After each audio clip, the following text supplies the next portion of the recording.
మేం కంటి నిండా నిద్రపోయి కడుపు నిండా తిండి తిని 4 సంవత్సరాలు అవుతుందండి. మా బాధ మేమెవరు చెప్పుకోవాలి? మేం దొరకబడికి వెళ్తుంటే జుట్టు పట్టుకొని మమ్మల్ని కింద పడేసి ఈడ్చి లంచామండలారా మీరు ఎంత తీసుకొని వచ్చారు? 500 తీసుకున్నారు.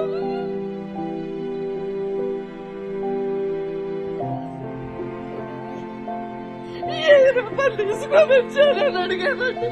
పేడ ఇష్టలు అన్నారండి.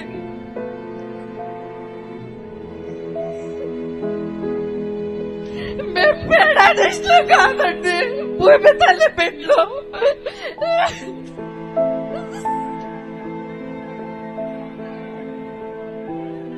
మేము రాష్ట్రానికి భూములు ఇచ్చాం కదండి.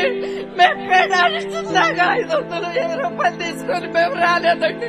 మా బాధలు చెప్పుకొని మా మొక్కులు తెచ్చుకోవాలని మేము వెళ్తుంటే మమ్మల్ని అలా కొట్టారండి. కొడితే కనీసం మా బిడ్డలు వచ్చి ఎందుకు కొడుతున్నారు సార్, మా వాళ్ళు చేసిన తప్పేంది అని అడిగితే మా పిల్లలను కూడా ఇష్టం వచ్చినట్టు కొట్టారండి. ఇవాళ వాళ్ళ మీద కూడా కేసులు ఉన్నాయండి.